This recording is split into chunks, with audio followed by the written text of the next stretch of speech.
யார் அல்லாஹ்வுக்கு உண்மையா இருக்கா, யார் பொய்யர்களா இருக்கா அல்லாஹ்வுக்கு தெரியும். இருந்தாலும் அல்லாஹ் சோதிச்சால நிரூபிக்க நாடுவான். அப்படி அல்லாஹ் நபி யூசுஃபை சோதிக்கிறான் ஒரு பாவத்தை கொண்டு. என்ன அல்லாஹ் சோதிக்கிறான்? அவங்க சந்தையில போய் விலை பேச போறாங்க. கிணத்துல இருந்து தூக்கிட்டு ஒரு வாணிப குழு போகுது, சந்தையில போய் விலை பேசுறாங்க. ஒரு அரண்மனையுடைய அரசு மந்திரி ஒருத்தர் வந்து ஏன் வீட்டுக்கு கூட்டு போறோம்னு சொல்லி வீட்டுக்கு கூட்டு போய் அவங்க மனைவி வீட்டை போய் சொல்றாங்க, இப்படி ஒரு அழகான குழந்தை கிடைச்சிருக்கு, குழந்தை மாதிரி வளர்ப்போம், பணிவிடை செய்வார், நலவு செய்வார் நமக்குன்னு. ஆனா அந்த பெண் நபி யூசுஃபுடைய அழகை பார்த்தோன்னா மாறிடுறாங்க. இதை எப்படி நான் மகானா பாக்குறது? இது மேல எனக்கு கவர்ச்சி இருக்கு. கதவுகள் அடைக்கப்படும் போது ஹை தலக் என்னோட வந்துருங்கிறாங்க, தனிமைக்கு கூப்பிடுறாங்க. ஒரு மிகப்பெரிய பாவம் நபி யூசுப் அலைஹிஸ்ஸலாமுக்கு முன்னாடி வருது. அந்த சோதனையிலிருந்து நபி யூசுப் வெற்றி பெறணும், நோக்கத்தை நோக்கி போகணும்னா அந்த பாவத்திலிருந்து தப்பிச்சு போகணும். ஷைத்தான் இழுக்கிறான், அல்லாஹ் சோதிக்கிறான். என்ன செய்யறது? கால மஅதல்லாஹ், வெற்றி பெறணும் அவங்க. கால மஅதல்லாஹ், அல்லாஹ் அல்லாஹ் என்ன பாதுகாக்கட்டும். உன் கணவர் உன் எஜமானர் என்ன கண்ணியமா வச்சிருக்காரு, நான் போய் எப்படி உனக்கு இப்படி ஒரு துரோகத்தை செய்ய முடியும்? பெண்ணே, நான் உன்னை தாய் மாதிரி பாக்குறேன். எந்த இருள் இருந்தாலும் எந்த கதவுகள் அடைக்கப்பட்டிருந்தாலும் ரப்பு என்ன பாக்குறான்.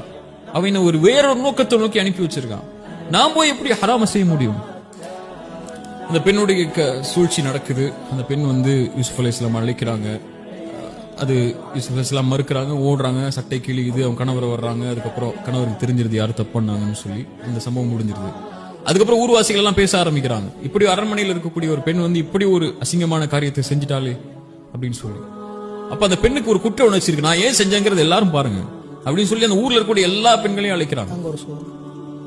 அழைச்சு அந்த பெண்கள் கையில ஒரு பழத்தையும் ஒரு கத்தியும் கொடுத்து நபி யூசுஃபை வெளியே வர சொல்றாங்க. நபி யூசுப் வெளியே வர்றாங்க. அந்த பெண்கள் நபி யூசுஃபை பார்த்த உடனே அந்த அழகுடைய மயக்கத்துல பழத்தை இருக்கிறதுக்கு பதிலாக கையை அறுத்துறாங்க. இவர் மலக்கு, இவர் மனிதரே கிடையாதுங்கிறாங்க. அப்பதான் புரியுது, இந்த அழகுதான் அந்த பெண்ணை வந்து கவர்ச்சிக்கு உள்ளாக்குச்சு. இப்ப இந்த அழகுனாலதான் நபி யூசுஃபுடைய அழகுல மயங்கிதான் அந்த பெண் போனாங்கன்னு சொல்லி அந்த பெண் மேல இரக்கம் கொண்டு நபி யூசுஃபை நிர்பந்திக்கிறாங்க. அந்த நேரத்தில் அந்த நபி யூசுஃபை எச்சரிக்கிறாங்க, அந்த பெண்மணி, நீ ஒண்ணு என்னோட வந்துரு, நான் உன்னோட இணைந்தே ஆகணும், இல்லையா சிறைச்சாலை கொண்டு போய் போட்டுருவேன். ரெண்டு தேர்ந்தெடுப்பா அல்லாஹ் வைக்கிறான். இது எல்லாருக்கும் அல்லாஹ் வாழ்க்கையில கொண்டு வருவான் ஒரு விஷயத்தை கொடுக்கிறதுக்கு. யூசுப் அலைஹிஸ்ஸலாம் அல்லாஹ் அழைக்கிறாங்க. குர்ஆன்ல சொல்றாரு, யா அல்லாஹ், இந்த எல்லாரும் எதுஉனனினா ஜமஅ, எல்லாரும் சேர்ந்து என்ன அழைக்கிறாங்க உன்னுடைய கட்டளைக்கு மாறு செய்யறதுக்கு. ஆனா இதை விட எனக்கு சிறைச்சாலை மேலானது.